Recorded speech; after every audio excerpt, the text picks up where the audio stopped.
Hi guys! Welcome back to our channel. Hello, hello, hello. Yeah, so for this video, hindi ko nga alam kung upload ko to. Pero since napapanood nyo na-upload na namin, pupunta lang kami sa Tesla. Wow. Mag-inquire, titingin-tingin. Yan, dyan muna tayo. Titingin lang kung ano ba yung mga deals or promos. So kasi nga, along the way, kakailanganin ko na talaga magkaroon ng sasakyan. So, hindi naman solid yun guys. Baka magalit kayo agad. Oh, ba't ka dyan pupunta? Dapat ganito, ganyan. Or second hand. So, tumitingin na rin kami guys ng second hand. And then, ngayon naman, try lang natin kung ano ba yung mga incentives or promos pagdating sa Tesla. And kasi si Alwin, iniisip niya talaga yung car na the best sa akin bilang baguhan ay Tesla. Kaya ko rin guys sino-consider talaga yung Tesla. Even before pa talaga, gusto ko talaga Tesla. Kasi yung for security nga na Emma. Kasi nga syempre, bago lang siya mag-drive dito. So alam niyo naman guys, yung Tesla may feature yan ng FSD or yung full self driving nila. So maganda sa kanya yun, at least madali, at saka yung screen kasi noon nakikita mo yung sa paligid mo. Pero hindi pa yan solid. Wala pa. Gusto lang namin kayo isama sa aming pagtingin-tingin. Yan, at least hindi rin kayo magulat kung ano man ang ma-select natin mamaya, second hand, mamaya Toyota or Honda. Marami kaming sinisilip guys na sasakyan. Tsaka hindi pa ngayon guys. So January pa lang ngayon, tinitingnan ko mga second quarter or third quarter. Pero hindi pa alam kasi okay naman ako sa pagko-commute talaga.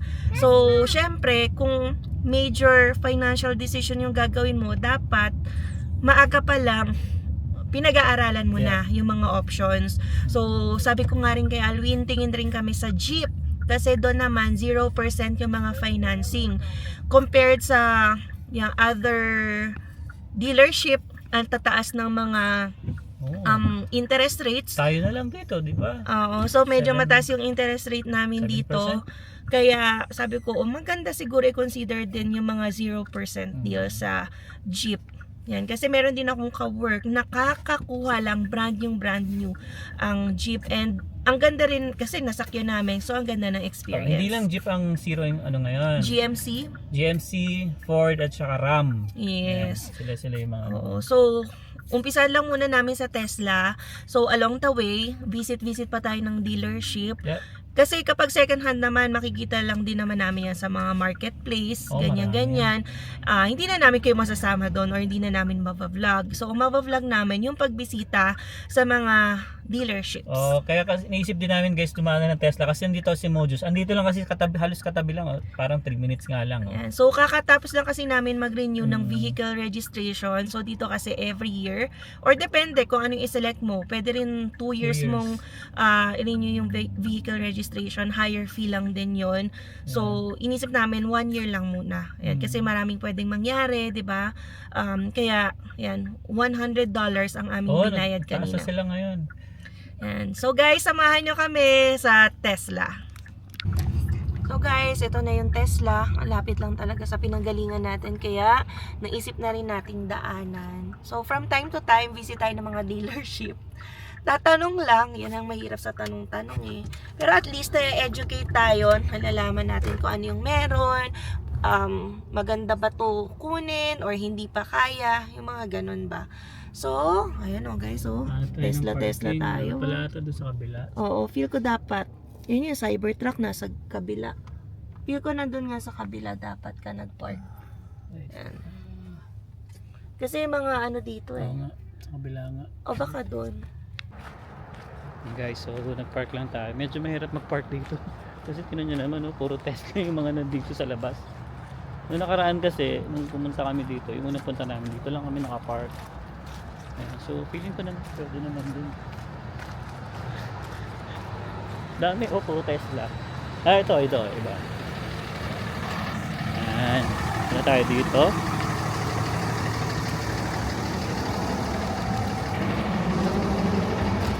Actually, meron na kaming nakakausap dito. Pinoy siya, si Clyde. Yan, shoutout sa iyo, Clyde, no? Hindi ko lang alam kung ilan silang Pilipino dito. Pero siya yung nag-approach kasi sa amin before. Actually, kilala siya ni Jason. Yan. So, Kaya lang din namin siya nakilala dahil kay Jason. So pasok tayo dito sa mismong ano nila, showroom. Okay. Alright, guys, so dito tayo guys. So you- explain lang sa akin. What is your name again? Ken. Yeah, Ken. So sinishow niya lang sa amin kung magkano yung mga Pricing. Okay. So with the pricing, you can put a down of 0 if you like, as Okay. much as you want. Okay, but the APR is fixed at APR is 4.8. fixed for each month.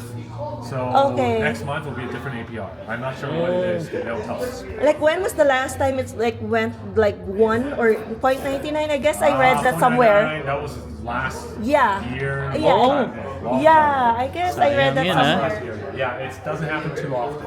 I'll just say that. Okay. Okay. But no upcoming. Okay. No, nothing. Yeah. Okay. Okay. So yun guys, na-explain amount of lang. months, Okay, even if we pay earlier. Yeah, is you that can pay right? earlier if you want. There's no penalty. Okay. So that's why a lot of people like 96 months Okay. because they know you get the 96 lowest Okay, month. we can do the Yeah, do 96 then. 96. Okay. Just to give you more flexibility. Okay. So how much down do you want? 0? Like we can do 5. Ay? Do 5? Okay. So if you do 5,000 on this car, you will get. So this is AO3 times tax. So that would be about 860, I think, if my math is right. No, I'm gonna double check. Okay. Let me know if you have any questions. 803. Yeah, the only discount here is that if you are like a first responder, healthcare, teacher, Exactly. student. Exactly. If we, for example, have a referral, I think I read that somewhere. have a referral, 1,000 How much also. for You will that? get full self-driving for 3 months, and then they will get something too. But not $1,000. Oh, not the one that your Okay. cousin is mentioning. Yeah, because I have a cousin in US. He mentioned Yeah, $1,000 he would give $1,000 is for just the It's first. not for. It's only if you have the car ready and you're buying another car. Then if you buy like an SX or a Cybertruck, he'll give you 1,300. Okay. Oh, But I that's different for this. It doesn't apply here. Okay. Okay. But it's always good to use a referral because you get full self-driving for free for 3 for months. 3 months. For 3 months. It's But still something. if But- we avail that, how Yeah, much how would much that per cost? month? Like 300 some dollars, Per Per month. month? $100 per month. 100 per So I'm day. just saying. Okay. just Okay, give to it- share. yeah. Okay. So yun yung But mga... if It's free. Might as well take it, right? Okay. Okay. If we buy that, like I think it's $11,000, right? If you buy it outright, it's $11,000. Okay. If you use the referral and buy it Yeah, outright, you free. get $650 off that. So Oh. $10,350. Okay. It's lifetime or... Yeah. That one's lifetime. Lifetime, If you buy it, 11. 10,000. If Yeah. you buy it with that, 11. Okay, that's good. Okay. So Yeah. Okay. Yeah. again, yeah. yeah, maybe sometime. So it's online booking, right? We can. Or just walk in. It's always best to book in ahead of time, just Okay. to make sure we have you. But if you give me your email, still plug it in. Just plug it onto your wall outlet. That's one. Plug it in. Yes. But there's a 220, right? There is 220. So is this house yours or is it? Yeah, it's ours. It's yours. Okay. So Okay. At least we already know. And it's online, so we can just play with the numbers so that if, for example, we do Yeah. a higher down payment, we yeah. will So have I just want to show you briefly how to do it. Once you find it in the inventory, you saw how I went through the inventory and I clicked this Right. car. Yep. I scroll right to the bottom, and then right here it says Explore Financing. Okay. And then when you click that, you can click financing, and then you can just play with the numbers here. Mm-hmm. Just remember that you have to add tax onto Yes. this. Okay. Take Just for- tax. So AO3 times. How much will be the tax? Like 5%. 5%. 5%. Okay. So 843 per month. Okay. And good thing to make note is everyone kind of forgets how, because you're driving a gas car right now, right? You're going to save money on electricity as well. Even the maintenance? Even maintenance, that's another thing I didn't bring up, right? So you can film this if you want, I Okay. don't mind. So you can see my monthly expense every month. $57, $59. I'm always 60 months, and I'm driving more than you, 2 times more than you. So I can show you last year. I spent $570 last year. Not too bad. Like is Yeah. that like That's the full year. for the gas? Like Well, that's is that- electricity. electricity. But- Okay. Like, how much are you guys paying on gas right now?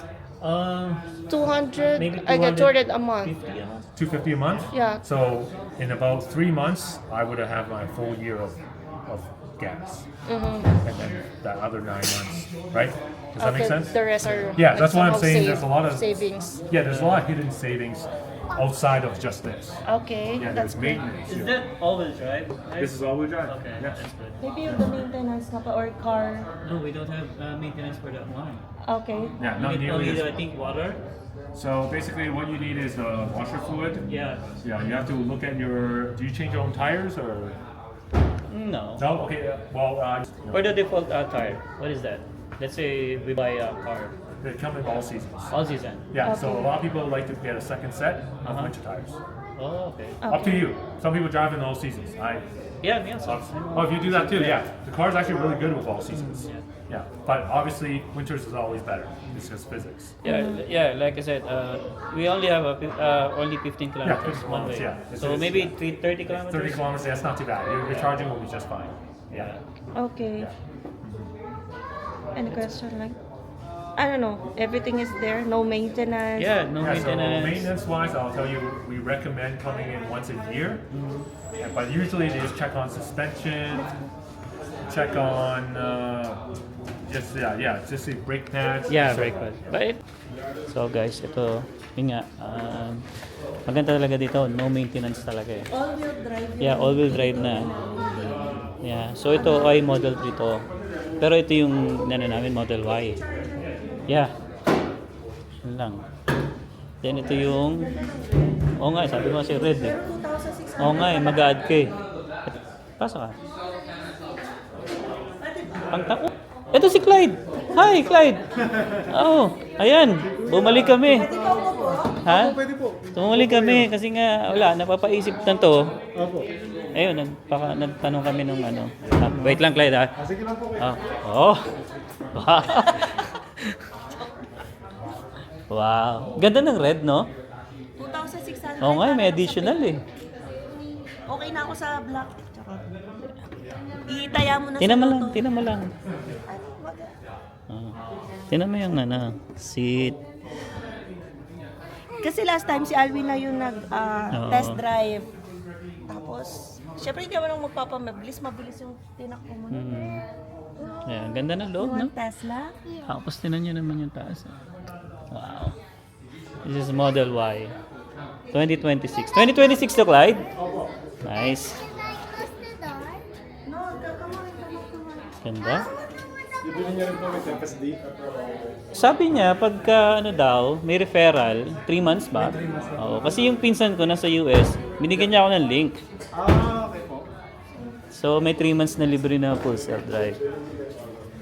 Ayan, ganda. 1,000 kapag binili. Oo nga eh. Pero kailan ba yung ano, yung parang ikakat na nila yung ano? Sa February 14. Ah! Sa Valentine's Ngayon na? Day. Valentine's. Kami na parang Grabe. Ganda. Tapos, ayan, so yun guys, huling sulyap. Oh. Ayan, ang ganda oh, ang ganda ng likod oh. Upo nga tayo, testing natin. Nice. Ayan oh. Galing. Nice. Ay Clyde, may last question pala ako. Yung sa pinto ba, yung sa lock, pag sobrang lamig, ano nangyayari? Di ba parang nahihirapan silang buksan? Opo, pero hindi na po yung ano, sir. So yung eto, pipindutin nyo Oo. para matanggal yung mga ice. Tapos pwede nyo rin po i-unlatch yung door sa phone nyo. Ah, so wala na siyang issue Yung ngayon. driver side, yeah. Kasi nakikita ko dati pa, parang nagkakaproblema sila pag frozen, hindi nila mabuksan to. Yeah. So ngayon wala na siyang problema. Yeah, meron pa rin po, nangyayari pa rin siya. Pero yung option lang na i-unlock yung driver side door. Ah, yun lang, yun lang. Para hindi mo na kailangan i-defrost. Ah, okay. Kung mangyari naman po yun, pwede nyo rin sprayan ng windshield washer fluid. Ah, pwede yun. Yeah, para ma-defrost lang siya naman. Okay. That's good. Nice. Sige, balitaan ka namin. Opo, balitaan niyo po ako. Sige. Thank you Clyde. Ayun. meron may isang carton pero ako yung itong dalawa. Tingnan natin to. Ito yung Model 3. Pero sabi ni Clyde, same price lang daw sila. So bakit ka pero pa? mas advanced yung Model Y. Oo, ganun ba yun? mas malaki to eh. Tapos ito yung default na tire. No? Yeah, I Ang think. black mo. Ito ba yung default na tire size? Clyde? Yes po, 90. Ah, ito okay, 90. Yung upgrade, meron pa ata kami isa nasa labas, pero low tire profile po siya. Ah, Mas manipis mas na. maganda pa. Ah, okay na yung ganito. Yeah, mas maganda. Yung iba nga, one year po nag-drive with yung same tires lang na nakuha nila sa delivery. All season to? All season. Pag normally binibigay nyo all season talaga? Yeah, all season. Okay. Pero walang extra winter? Walang spare tires or wala rin winter tires. Okay. Pero yung winter tires, Costco, Caltar, meron din po sila for Tesla. So, ibig sabihin nito, walang extra tire to na pang 5? O meron din? Wala. Wala talaga. Roadside assisted for Tesla. So, paano kung maplatan ka? Ayun po, for roadside. Itawagan niyo po. I see. Okay. They'll bring, So, hindi siya kasya, let's say, bibili ka ng sarili mong tire, hindi siya kasya sa lagayan? kasha. The reason why I think hindi po nila nilagay is yung range. Pagka nag-add ka na additional weight sa vehicle, Oh, I see. yung range niyo po mag... Ganun? Yeah. So, kung puno yan, let's say 5 sumakay dyan, nababawasan din yung range. Not significant, pero kunyari puno, tapos may tires. I see. There'll be Okay. a lot more. Okay. Pero hindi pa ba advisable kung nga mag-Tesla kung wala kaming garage? Kasi nga outside lang kami. So baka madiscarga lang siya ng madiscarga. O hindi naman. I mean, I'm on the same boat po na... Wala ka rin I don't have a charger. garage? Wala ka ng Luckily, garahe. like, dito po ako nag-work, so I can charge here. Pero ang I ginagawa mean, ko like, naman po... open kasi exposed siya sa lamig. Hindi po. Okay lang. Okay lang po. Okay lang. Nag-i-sleep naman yung car kapag low charge na siya. Nagpe-preserve siya ng sarili niya. Nice. Galing. So, So, hindi talaga siya madidrain totally. Hindi siya madiding total. Kasi mamaya sabihin nila pang may garage lang tong Tesla. Kasi nga at least covered siya. Pero okay lang kahit bumili yung walang mga garage or parking Ano po lot yun? lang. Kasi yung scenario ko rin po, yung driving ko is about similar sa inyo. Back and forth, probably less, 20 kilometers. Oo. Pero yung charge ko once every 4 days, kung magsa-supercharge ako, ganun lang every week. Okay. Isang beses sa isang linggo. Oh, that's nice. Yeah, and then full charge for how much? 25 to 30 bucks. Oh. And then you do it again the next Ilang ano na yun, dami ng matatakbo 500, di ba? Sabi mo ng 450 150 ka lang naman gagamit sa isang linggo eh. So not bad. Yeah. Yeah. Malaman Yeah, natin. nice. Lots of things to consider din po yung cold weather. Oo nga. Yeah, pero it's sana yun lang. Oo. Yung iba po kasi may range. Ayan guys, so Elvis na tayo. Ayan, so nag-set kami ng appointment this coming Sunday. Pero hindi pa sure kasi wala pang time. So, Wala pa. malaman natin yung ating maging kabisihan sa mga susunod na araw. Testing lang naman yun. Yeah. So, free demo driving. Pinapauwi nga sa amin eh. Oo. sabi nila pwede na iuwi yung sasakyan. Pero hindi naman natin ano pa talaga. Yan. Last year kami nag-demo driving. Ano nga yun? Model 3. Three. Hindi, Model Y. Model Y. Y din. Yeah. Model Y. Si Zion gusto na. Gusto kasi ni Zion din yan, Tesla. Ayan, so yun no, at least marami tayong nalaman, marami Oo. tayong natutunan sa kanila. Ako naman yung mga Cool. Sobrang ano nila, maasikaso, na-answer lahat ng questions natin. Ayun, kailangan lang din ma-weigh mo yung sitwasyon mo, pati yung mga nasisave mo sa gas. yeah. Diba kapag mag-Tesla ka. Pero again, tingin-tingin lang yon and Yep. research. Yep. Alright, so yun guys, balik na tayo sa sasakyan. Pero syempre, tapusin na natin tong vlog kasi yun lang naman yung vlog natin ngayon talaga for Tesla lang. Alright. Ayan, so yeah. We'll see you again on the next one! Peace!